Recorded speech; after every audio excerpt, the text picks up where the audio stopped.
Les agradezco formalmente esta invitación a la Procuración. Particularmente también agradezco a los chicos de la organización que ayer me atendieron fantásticamente bien y hoy también. Y es para mí una alegría y trataré de ser lo más sintética posible. Soy un poquito verborrágica, trataré de controlarme porque tengo un tiempo acotado. Y como decía aquí mi compañero único hombre de la mesa, que estaba señalando la cuestión social, yo me voy a dedicar exclusivamente a la cuestión jurídica, estrictamente jurídica.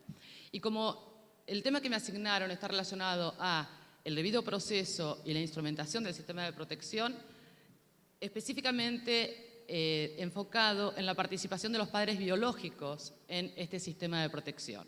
Es por eso que el eje de mi intervención está relacionada con las medidas de protección de derechos y la responsabilidad parental, porque es este el cruce que se da dentro del derecho civil a través del sistema de protección. Hoy el doctor Moreno hablaba que el Código Civil pareciera que había estado dictado para los propietarios y los otros tipos de leyes para otro tipo de gente, y algo parecido pudiera pasar con el sistema de protección. Cuesta este engarce entre el sistema de protección y derecho civil de fondo, duro y parejo.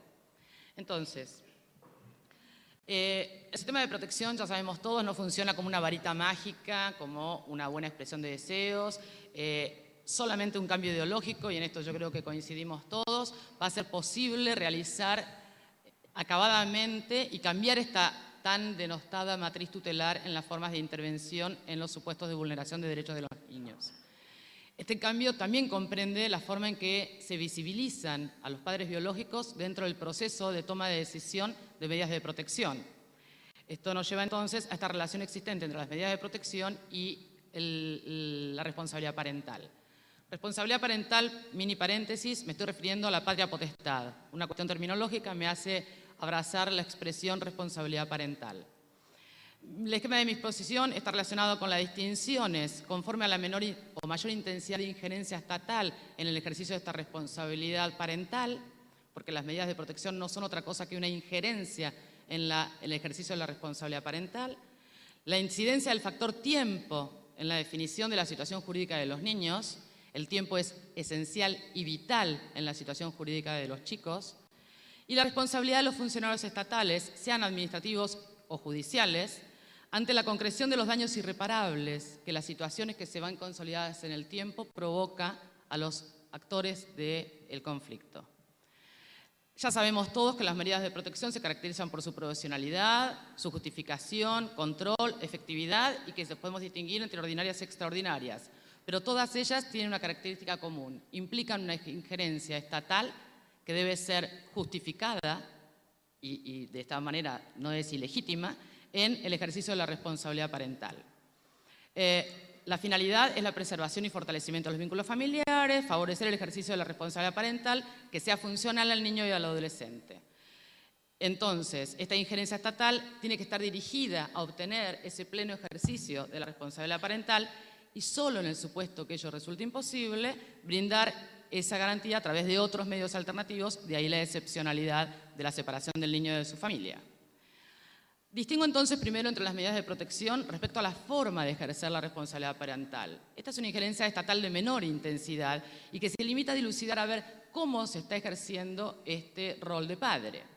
Un ejemplo rápido y concreto, provocado por la señora asesora de incapaces de Mar del Plata, que está acá a mi derecha, lo deben conocer seguramente, el famoso fallo de la Corte de la Provincia de Buenos Aires en donde ordena aplicar vacunación obligatoria a un niño cuyos padres concebían un modelo de salud o de cuidado de la salud diferente al tradicional o aquel que impone la vacunación obligatoria. Entonces se presenta la señora asesora planteando, me da un poco de vergüenza decirlo delante de ella, planteando una medida de protección y donde obtiene efectivamente que la Corte ordene la vacunación obligatoria de este niño. Claramente se trata de una medida ordinaria de protección de derechos, se califica como medida de protección de derechos, en donde por este triple juego, ¿no?, de la responsabilidad parental, beneficio del niño y medio razonable vacunación para cuidar la salud, se ordena, aún contra la voluntad de los padres, la vacunación obligatoria. En este fallo ya la Corte resalta el tiempo. Todos los fallos judiciales resaltan la incidencia del tiempo.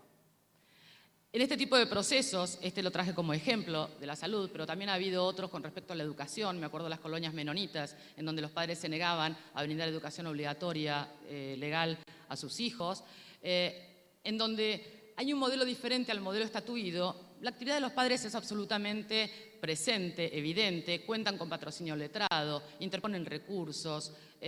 Pareciera que en ese tipo de casos no hay mayor problema respecto a la intervención de los padres. Ahora bien, en las medidas de protección que implican separación del niño, nos encontramos ahí que legislativamente o legalmente o normativamente son medidas de tipo excepcional, tanto por los requisitos, por la provisionalidad, bueno, por lo que ya dijimos. Pueden dictarse tanto ante la ausencia de un referente adulto o ante un mal desempeño o un ejercicio gravoso de esta responsabilidad parental. La injerencia estatal es aquí de mayor intensidad porque implica un desmembramiento de la responsabilidad parental al destinar la guardia y custodia del niño en cabeza de terceras personas que no son los padres, y los padres siguen siendo titulares, jurídicamente hablando, de la responsabilidad parental.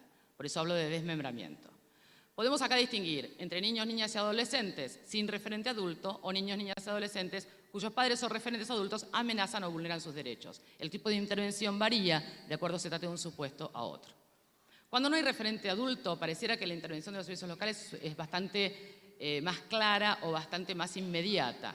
Se dirige a procurar brindar a este niño contención y protección a través de una medida de abrigo que deberá ser notificada en plazo y término y dedicarse a buscar a los padres biológicos o algún referente adulto. Si no es posible, habrá que procurar inmediatamente la guarda, ¿no? ¿Cuánto tiempo estamos dispuestos a tolerar que este niño permanezca en una situación de indefinición jurídica en aras de buscar a la familia biológica o un referente adulto de esa familia biológica? Y esta guarda, para definir la situación jurídica, podrá ser con miras a una futura adopción o una guarda provisoria como medida cautelar, tal vez para tener el tiempo suficiente para agotar la búsqueda de estos familiares. Pero algún tipo de definición jurídica tiene que tener este niño y no permanecer en una suerte de limbo jurídico en el cual se vencieron los plazos del abrigo, se vencieron los plazos de la guarda y todavía estamos viendo a ver si encontramos a la abuelita que alguien dijo que vivía en Cutralcó y por ahí la encontrábamos. Todo esto siempre en el menor lapso de tiempo posible. Un fallo también de Mar del Plata del 2010, aquí desde el abrigo se saltó directamente a la guarda con fines de adopción, sin pasar por la guarda institucional, porque carecía de sentido en ese caso concreto transitar este proceso de abrigo, guarda institucional, guarda con fines de adopción. Lo que estoy queriendo señalar, que por más que la reglamentación del sistema de protección nos indica estas posibilidades, no es necesario agotarlas, porque habrá casos en donde se puede saltar del abrigo a una guarda con fines de adopción, porque el tiempo que pasan los chicos en el aire es tiempo perdido para siempre y provoca daño. Otro caso en el cual, en La Matanza fue en el cual 2 chiquitos son encontrados en la calle, abandonados. Abrigo, la jueza dispone la guardia institucional, ya tienen 4 meses los chicos. ¿La Cámara qué dice? Más allá de que es necesario en un tiempo razonable encontrar una solución a estos chicos, ya mismo es necesario que estos niños estén siendo contenidos y criados en un medio alternativo familiar que no sea el hospital donde seguían estando los chicos, porque en el hospital no podían ser tratados 2 niños sanos. El hospital es para personas enfermas. Estos niños estaban sanos, pero estaban alojados ahí porque no sabían qué hacer con estos chicos. Entonces, como ahí se planteó el conflicto con 2 padres, 2 pretensos guardadores que hicieron la cuestión, dijeron, la guarda a uno de ellos y después veremos, una guarda simple, tipo medida cautelar. Siempre tenemos problema con esto, ¿no? ¿De qué guarda estamos hablando? Una guarda como medida cautelar me parece una decisión muy inteligente para resolver la situación y seguir en la búsqueda, que debe tener un final en el tiempo. No se puede prolongar las búsquedas indefinidamente.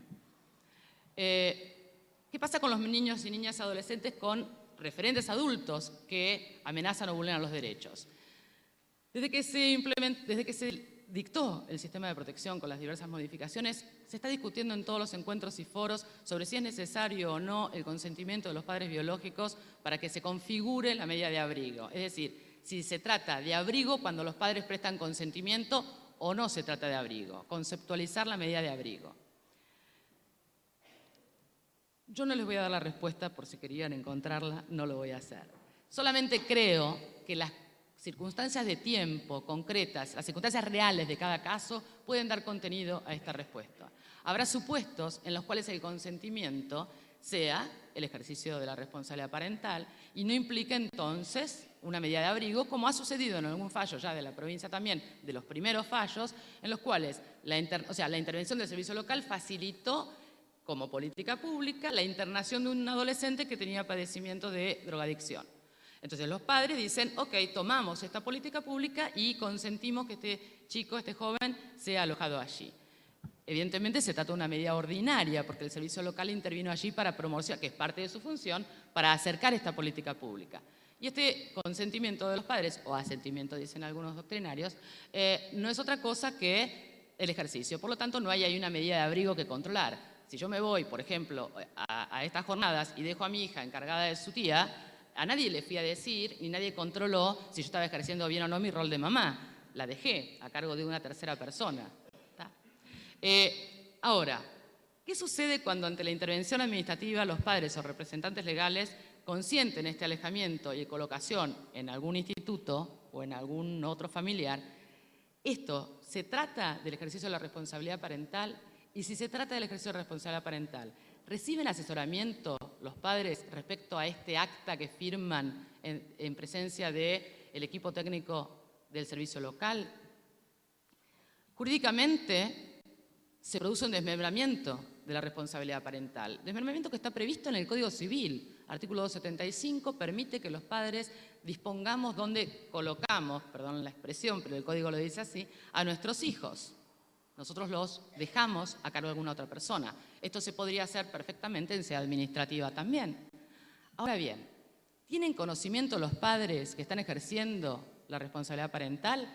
¿O simplemente consideran que la autoridad les saca a los hijos y les impone firmar un papel? A mí me dijeron, yo tengo que firmar acá. El servicio local es la autoridad. A lo mejor los padres no se dan cuenta mucho si están ejerciendo un derecho o les imponen esta solución. ¿Se trata de un consentimiento libre e informado? Supongamos que efectivamente tienen debido conocimiento de las consecuencias. Durante el tiempo que están en este hogar sustituto, sea la cuñada, la tía, la abuela, quien sea, ¿cómo ejercen la responsabilidad parental? ¿Se organiza en sede administrativa un sistema de contacto paterno-filial?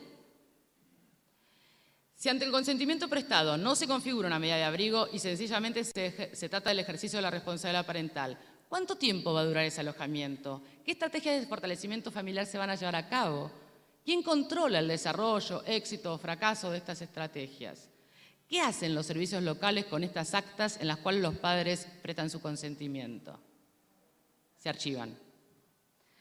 Si se trata del ejercicio regular de una atribución legal otorgada a los padres, los mismos podrán poner en conocimiento del órgano administrativo, mire señor, yo presté mi consentimiento, no lo presto más, quiero la restitución de mi hijo.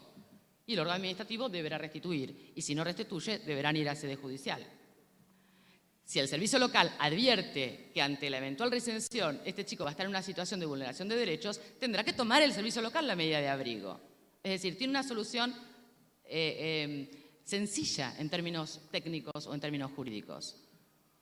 Es por ello que a los fines de evitar intervenciones ineficaces, que esto es lo peor que nos puede pasar, las intervenciones ineficaces son las que socavan absolutamente el éxito de cualquier sistema normativo, desde el primer momento el órgano administrativo debería informar precisamente a los padres sobre qué es lo que está sucediendo con el consentimiento que está prestando y cuáles son las posibilidades de acción que tienen. Yo no estoy diciendo ni estoy sosteniendo una bilateralización o judicialización del sistema administrativo, porque si estábamos en la desjudicialización de las cuestiones asistenciales, no vamos a bilateralizar un mini proceso judicial en sede administrativa, porque realmente sería un desquicio y un desperdicio de recursos impresionante. Pero mínimamente que cuenten con la posibilidad de la defensa pública, si no cuentan con medios para la defensa privada, y que el defensor público sepa que aún ante la intervención del servicio local puede intervenir, y no esta cosa de, esto es administrativo, una vez que haya un problema judicial me viene a ver, ¿qué puede pasar? Un ejemplo de un juzgado de Río Gallegos del año pasado, del 2010, que una madre realiza una serie de manifestaciones, las recoge la jueza en su sentencia, en la cual decide la anulación del acto administrativo que dispone la medida de protección. Dice, agrega que en sede administrativa nunca se le informó sobre sus derechos de defensa, omitiéndose ponerla en conocimiento de que podía contar con un patrocinio letrado. Y de esa manera se adoptó la decisión de arrebatarle a su hija de su hogar, de manera repentina y abrupta, sin importarles que también sufría amenazas físicas de su expareja, dejándole de esta manera a la Autoridad de Infancia el día 25 de junio de este año en un estado de absoluto desamparo al tomar la decisión de quitarle a sus hijos cuando en verdad había acudido a pedir ayuda a dicho lugar. Manifiesta que de la Oficina de Infancia se le hizo saber que, como consecuencia de las amenazas y actos de violencia que el señor X llevaba adelante, ella debía retirarse con sus hijos menores a un hospedaje y ante su negativa, ya que el lugar que se le ofrecía no era el propicio, le arrebataron a su hija de las manos, mientras que a los niños fueron operadores del ministerio a retirarlos de la guardería para alojarlos a todos juntos en un hogar. Añade que jamás se le advirtió que si no se retiraba de su casa le quitaría a sus hijos y luego de ello le expresaron que ella no velaba por la seguridad de los niños por su relación. Remarca la señora que no ha habido ningún acto administrativo fundado, debidamente notificado, conforme a las normas del debido proceso legal adjetivo, por el cual se adoptara la medida extrema de separación de sus hijos menores. Simple relato que no me importa acá, no me interesa si es verdad o mentira, sino lo que me interesa es la percepción del usuario o la percepción de la persona que va a ser asistida al servicio local o a cualquier sistema administrativo. Porque aquí no es un problema de quién es, si son más buenos o menos buenos los judiciales o los administrativos. Por eso yo hablaba del cambio de ideología, que hoy ya desde la mañana se está hablando de las buenas prácticas. Las buenas prácticas están relacionadas con la ideología de fondo de todo esto. De nada sirve que dijimos que hayamos abandonado la matriz tutelar si realmente en la práctica no se abandona. Bien, ¿qué pasa con el abrigo? ¿Se notifica la medida de abrigo? Una vez que se dispone el abrigo, salgamos de estas situaciones en donde hay consentimiento, se dispone el abrigo, ¿se notifica? Más allá de lo que sucede en la práctica, que tengo entendido que no se notifica, analizar esta cuestión nos obliga otra vez a meternos en la naturaleza jurídica, cosa que cuando yo lo digo en la facultad de naturaleza jurídica parece que dicen, no, hay otra vez este problema, pero es la clave de todo la naturaleza jurídica. Conforme al diseño legal, es la mayor demostración de esta aparición del sistema mixto administrativo-judicial. Las medidas de protección son dispuestas por un órgano administrativo y exigen revisión judicial. Es un acto administrativo con exigencia legal de convalidación judicial. Los motivos es lo que se controla judicialmente, el procedimiento, la finalidad, el plazo de duración y la forma de ejecución. No me detengo en esto. Pero como implican una injerencia estatal en el ejercicio de la responsabilidad parental, este desmembramiento, que debe ser razonable y fundada, de lo contrario no podría ser legalizada en sede judicial, requiere, en principio, ser notificada a los padres biológicos a fin de respetar el debido proceso legal. Pero es más, una razón casi de sentido común. Si la medida de abrigo es para trabajar en el fortalecimiento familiar, ¿cómo no se va a notificar a los padres formalmente si se tiene que trabajar con ellos, no contra ellos? Si teóricamente la medida de abrigo se toma para separar transitoriamente y provocar buscar el fortalecimiento familiar, ¿cómo no se los va a notificar y que los padres puedan ejercer lo que quieran ejercer y corresponda en derecho? Dije en principio, porque como todas las reglas uno podría admitir excepciones. ¿Cuál es la excepción? Que esta notificación no implica una dilación en el tiempo que sea contraproducente para esta situación. Por ejemplo, que se venzan los plazos buscando al padre o a la madre que está en Catamarca o está en un lugar lejano o lo que fuera. Un fallo también de Mar del Plata del año 2010 exactamente toma este criterio. El padre se había desentendido completamente y peor, si la privación de la patria potestad corresponde ante el desentendimiento absoluto de su hijo, ¿cómo no va a proceder la falta de notificación? Por eso reitero, en principio, no que la excepción se transforme en regla, al revés.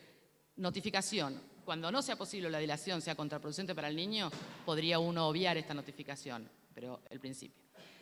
Sigamos con el sistema normativo. Después del abrigo, ¿qué? Después del abrigo se nos aparece acá esta guardia institucional.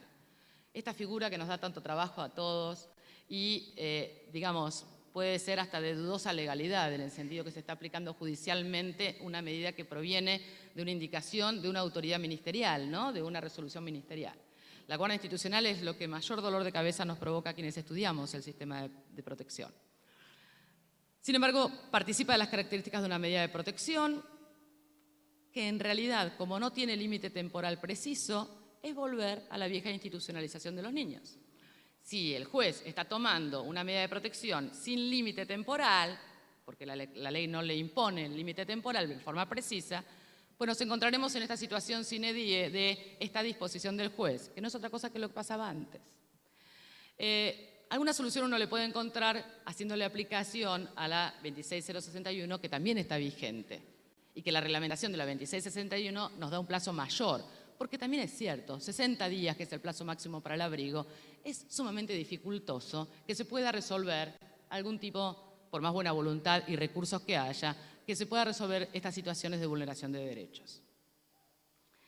Lo concreto que esta guardia institucional participa de las características de medida de protección, por lo tanto, excepcionalidad, subsidiariedad y provisionalidad. De lo contrario, se tratará de una privación ilegal de la libertad de un niño, decidida por un juez. La finalidad también es la misma, y siendo la finalidad la misma, el fortalecimiento familiar, procede también su notificación. Que aquí ya, con la guardia institucional, no hay tanto problema con la notificación, es más con la del abrigo. Ahora bien, ¿qué pasa con estas transformaciones que se producen con las guardas institucionales? Cuando empieza a pasar el tiempo dicta sentencia, dijeron hace un tiempito Grossman y Herrera en un artículo publicado en La Ley. Cuando el tiempo dicta sentencia, ellas lo decían en signo de pregunta, yo lo estoy afirmando y me hago cargo de afirmarlo, en donde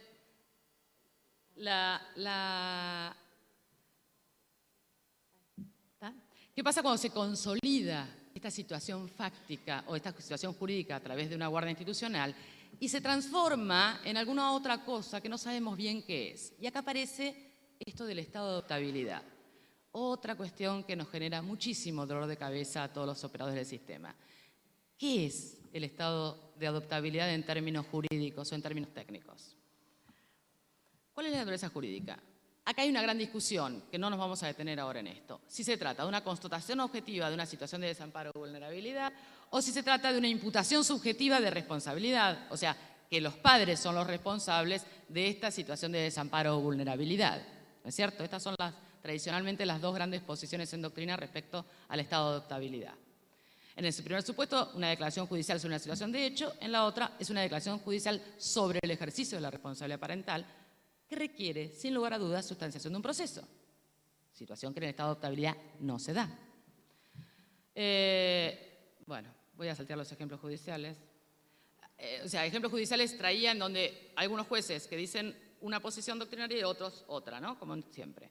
Indiscutiblemente se trata de una injerencia estatal fuerte en el ejercicio de la responsabilidad parental, porque pone un límite preciso al ejercicio de la responsabilidad parental.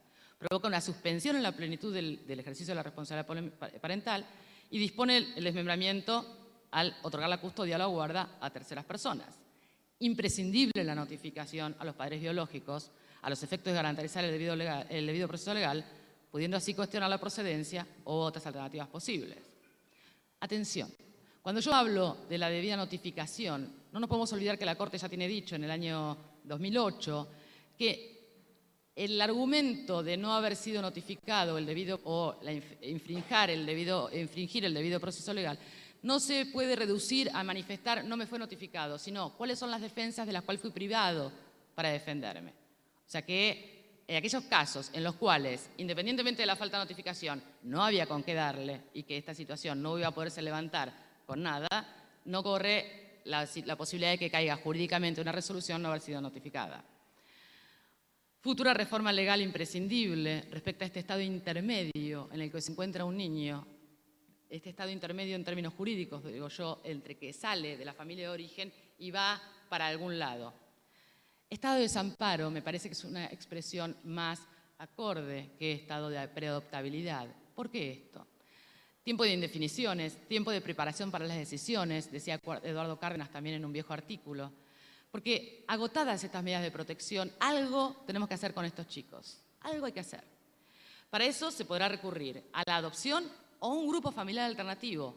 Por eso yo digo estado de desamparo y no estado de preadoptabilidad. Porque no siempre será posible que desemboque una adoptabilidad. Pregunto yo, ¿cuántas adopciones tramitan de chicos de 15 y 16 años? Si pasamos los 4 o 5 añitos ya tenemos problemas de colocación. Entonces, otro medio familiar alternativo puede ser una solución posible. Hay otras figuras en el Código Civil que nos olvidamos, tutela, o sea, hay otras maneras de hacer trabajar al Código Civil en el sistema de protección.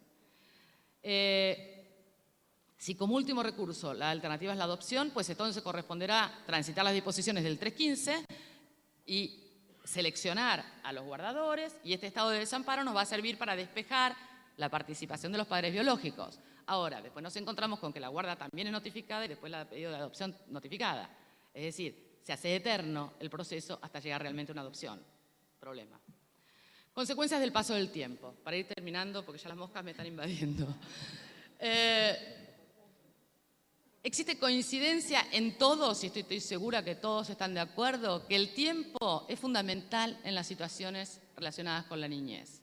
El tiempo es esencial en esto. Este tiempo debería ser, según la normativa legal, convencional, constitucional, destinado a fortalecer estos lazos familiares.